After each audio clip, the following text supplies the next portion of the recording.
the bed and breakfast hotels, shell fishermen, yoga instructors. They're the coders, the creators, and the contractors.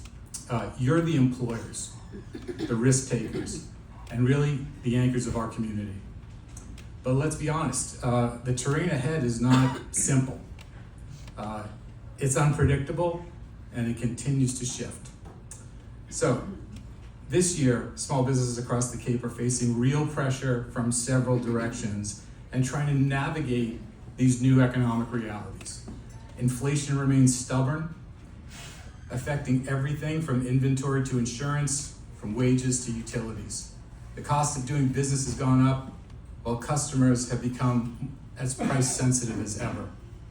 New federal tariffs on imported materials, particularly those related to construction, manufacturing, and the marine trades, are already being felt. We hear it from the boatyards, from the builders, from the small retailers sourcing parts. It adds friction to the unpredictability that they have to deal with every day. Meanwhile, federal funding streams are tightening and in many instances disappearing. And this has real consequences, directly on businesses, but also on the state budget. So the state budget is facing its own squeeze, and they are being forced to make difficult decisions up there, often at the expense of regional needs like ours. So how do we respond? Well, we do what Cape Cod always does. We adapt, we innovate, and we lead, not by waiting for permission, but by charting our own course.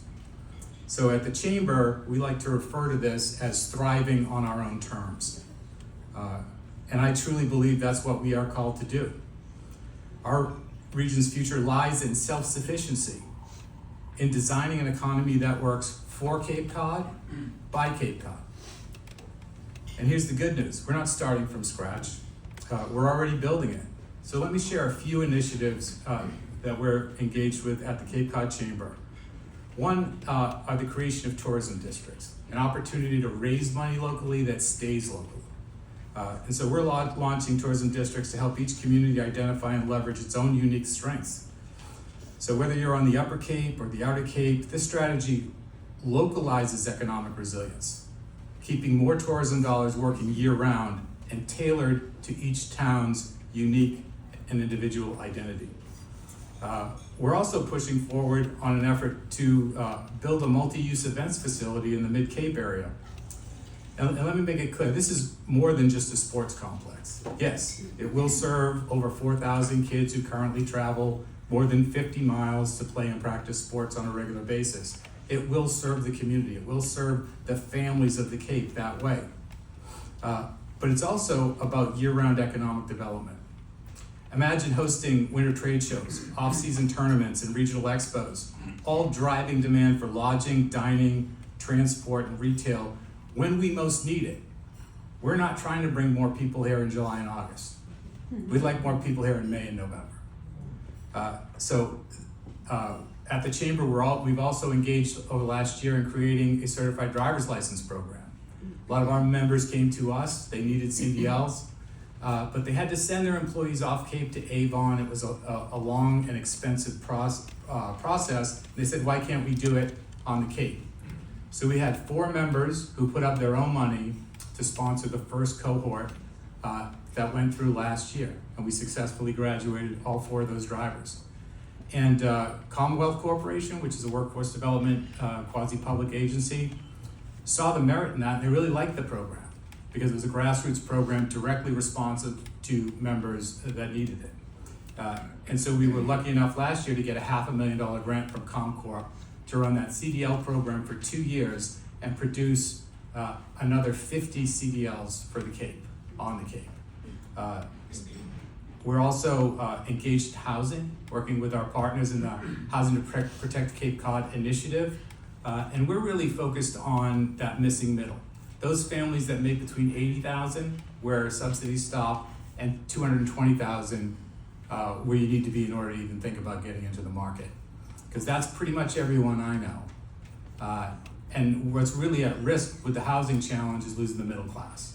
Losing those people who made Cape Cod what Cape Cod is. So we're working on housing initiatives there. And we're also working through our Blue Economy Foundation. We just had our big Blue Conference last week at the tech school in Harwich. It was our third one. It was a great showing there. And we have to invest in the blue economy on the Cape and those things that are blue. We have a new partnership with the Falmouth Chamber, and in part a lot of that is about the blue economy. Falmouth is the only community on the Cape that has a deep water port, and they've got organizations like WHOI and MBL and NOAA, all of whom are under significant threat from the federal budget cuts right now, which could have a devastating economic impact. So we're glad to be working with Michael Kasparian and his group in Falmouth to do what we can down there. We're also looking at replacing the bridges. You know, those bridges have to be replaced. They're 90 years old. They were built to accommodate 1 million trips a year. They currently see 38 million trips a year, which is the equivalent of the San Francisco Golden Gate Bridge. So it has to happen. It has to happen now before one of these routine inspections shows up with a sheared bolt, like the Washington Bridge in Rhode Island, and they have to close one. Because closing one of those bridges, even for a short period of time, will cause an economic dislocation that we won't recover from for a generation. We'll lose a third of our economy if we have to close one of those bridges. So we've got to replace those. But this is really what self-sufficiency looks like. You know, smart investments that create value all year, not just in July and August. So we're looking forward to this summer coming up. And we're looking at the indicators, trying to figure out what kind of summer it's going to be. So just to put that in perspective, let's take a look at 2023, because that's a year where we have the best data for so far. So in 2023, Cape Cod generated $2.7 billion in visitor spend. It was the travel and tourism economy was responsible directly for over 14,000 jobs and generated almost $250 million in taxes, 160 million plus to the state, and 80 million that shared among the 15 towns on the Cape through their local option taxes. So, you know, I often drive around in the summer and, you know, occasionally you see these bumper stickers that says, hey, we're not on your vacation, but we kind of are. You know, travel and tourism funds and runs the economy going forward. So what can we expect this summer? Well, tourism is looking strong. We're seeing solid advanced bookings and demand remains high. But visitor behavior is shifting.